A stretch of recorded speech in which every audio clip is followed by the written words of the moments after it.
Hi, welcome back again. So we started taxonomy, we finished the classification of Bentham and Hooker also. Now we are moving to the herbarium, its techniques and role. Okay. So what is herbarium? So herbarium is a storehouse of plant specimens collected from many places, and they are everything kept together in a storehouse, that is herbarium. And this system is mainly based on some scientific principles, and it is the plant materials dried, kept and mounted in a particular paper or sheets and maintained as such by family wise or according to a certain classification system in the cupboards specially prepared for the particular purpose. So Luca Ghini, an an Italian scientist, initiated the art of the herbarium in very long years back, and that time is just simply many plants putting in paper, etc. But Linnaeus started the mounting of herbarium in single sheets of paper. Okay, so now you people are doing the same method. So a modern herbarium is actually a documentation center. It contains specimens of the new taxa, plants of economic importance, all documents related to systematic research for everything. If you get a new plant, if you want to identify it, you can visit the herbarium. You can take the plant from the cupboard, then you match it, just compare it, and then you can identify the plant. It is a Luca Ghini who initiated the art of herbarium making by pressing the or sewing the specimens in sheets of paper. Okay, and this art was spread over Europe, and many people started making herbarium sheets. This is the first many years that back the herbarium sheets are like this. Now, this is a herbarium, a cupboard kept, that is herbarium at Calicut University. This is a cupboard. Each box is having a particular family. See, this is a herbarium cupboard. This is a family Ranunculaceae.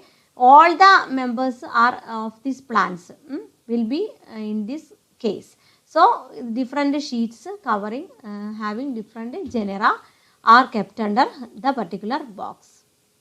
Then there are different world famous herbaria all over the world.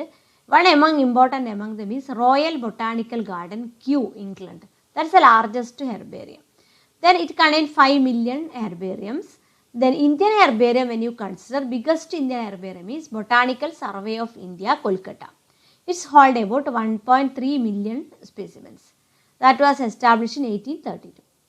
Then why we are looking for herbarium? What is the significance?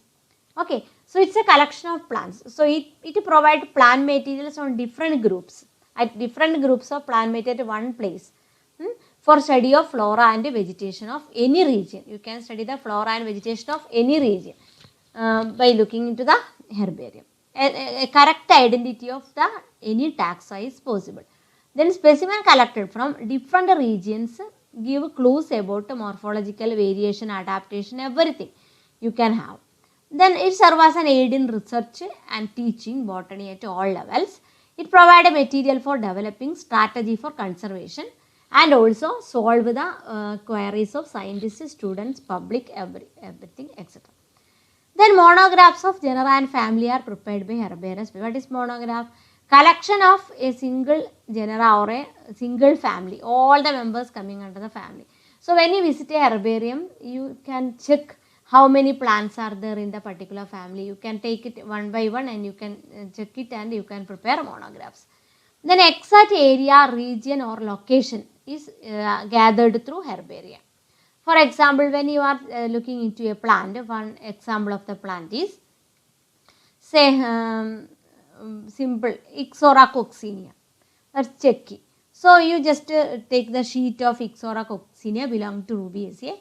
Then you can look it in the herbarium sheet. You can see the description of the plant, from where it is collected, from what time it is collected, everything you can see in that herbarium sheets.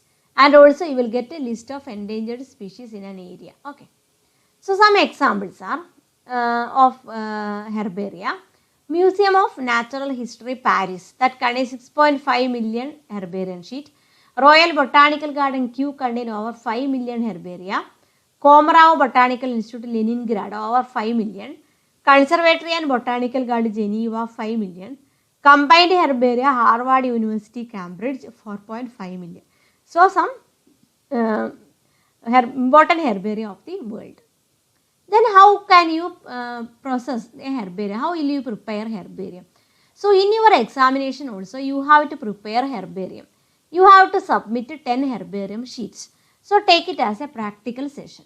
How can you prepare herbarium sheet? There are two broad methods. One is wet method and another one is dry method.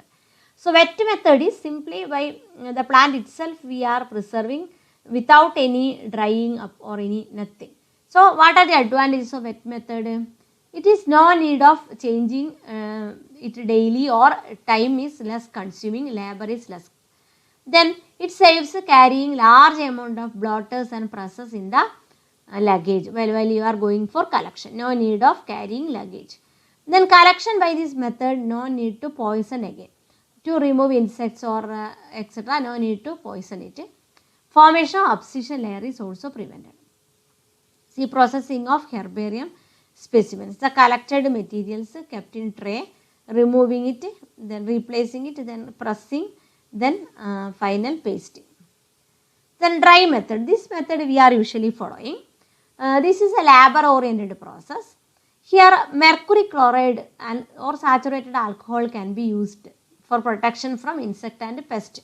Once you kept plants under paper sheets for a long time, some insect may attack. That can be avoided by doing so.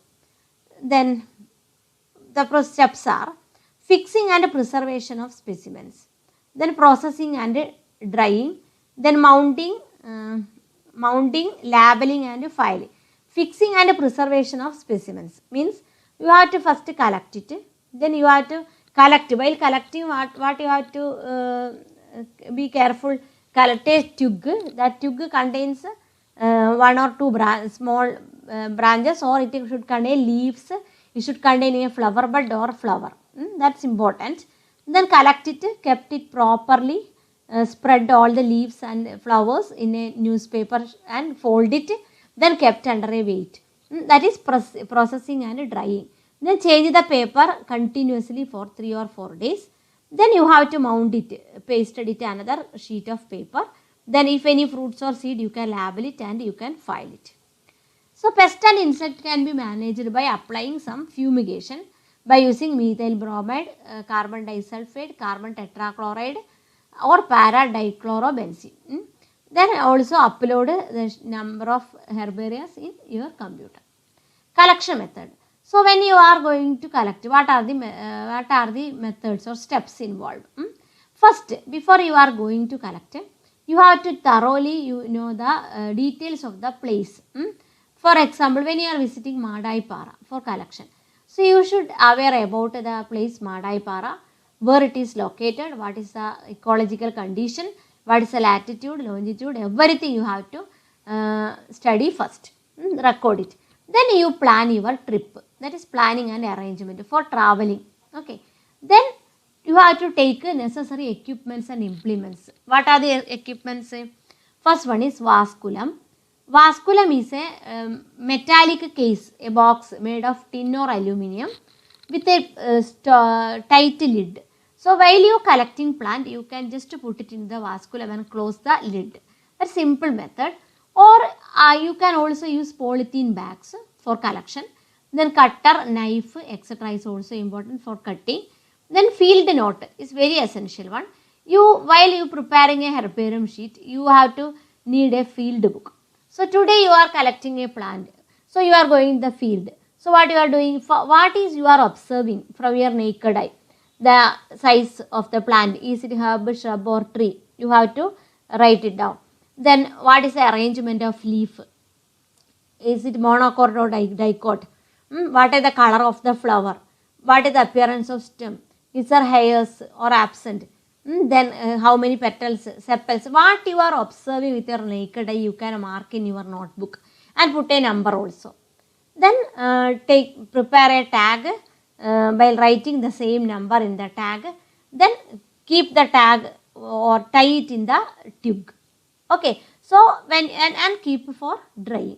So when after a 10 or 15 or 1 month, then you just take the plant, if completely dried, then you just look the number in the tag. If it is 3, then you look to your field note number 3, then you can see the explanation. This is the way. Okay. Now size of the sheet for mounting. After that you have to paste in the sheet. The size, standard size is 28 into 42 centimeter. Okay. So this is the vasculum. This you can carry in the field for collecting plants. This is the press. This you can prepare from your home itself.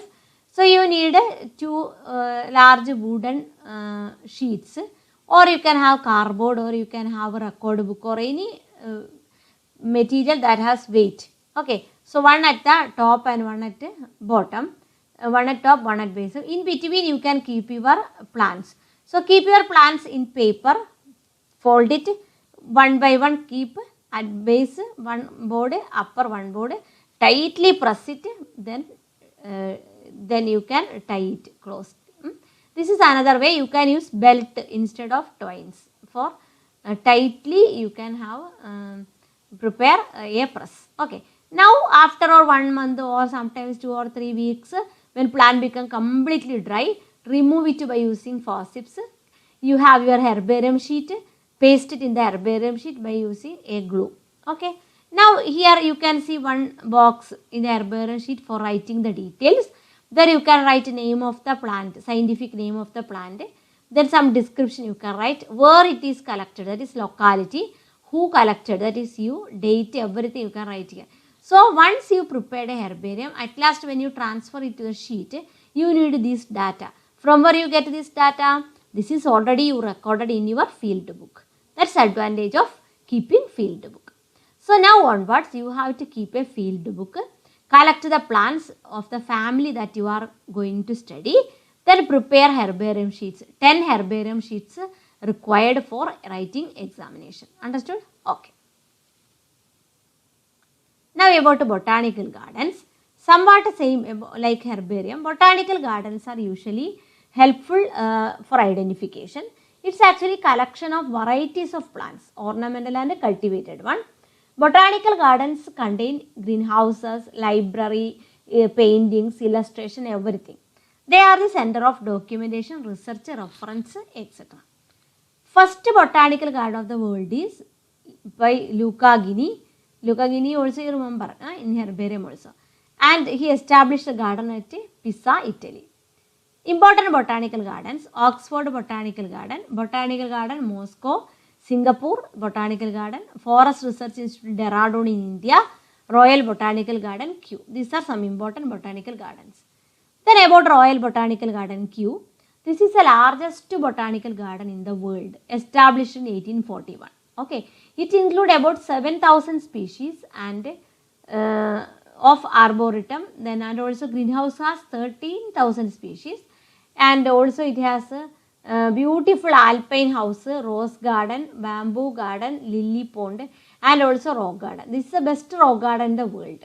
Okay, this it is also called the botanical capital of the world. Botanical capital of the world, Kew. Okay, and famous publications from this botanical garden is Index Kewensis and Kew Bulletin and Flora of British India. Okay, this is the picture of Kew Botanical Garden. This is a rock garden, and this is the Victoria plant with large plate-like leaves. So botanical gardens of India, famous one Lal Bagh in Mysore, Bangalore, named by Hyder Ali. Lloyd Botanical Garden, Darjeeling. The National Botanical Garden, Lucknow, another important one. It's also known as Sikandar Bagh. Then Botanical Garden of Forest Research Institute, Dehradun, established in 1934. Then Indian Botanical Garden, very important, you have to study this. It was established in 1787 in area of 273 acres, including about 15,000 species, and also plants from neighboring countries also there. And also the great banyan tree of this botanical garden is world famous. It appeared in the Guinness book. Great banyan tree. Then what is the role of botanical garden? So botanical garden provide information of local flora. It supplies seeds, materials, everything, and also food plants, ornamental plants, etc. Then also information about endangered species, facility to student training, conservation of nature training, and also very important one is part of tourism. People are visiting here for getting aesthetic pleasure also. So that's all about a botanical garden. So that what we discussed today is a two important part: herbaria, how can you prepare herbaria, techniques of herbaria and its role. Then botanical garden, what you mean by botanical garden, what are the significant role of botanical garden. Name some botanical gardens, write notes on Indian botanical garden and a world famous Kew botanical garden. Okay, so I hope you understood well. Thank you.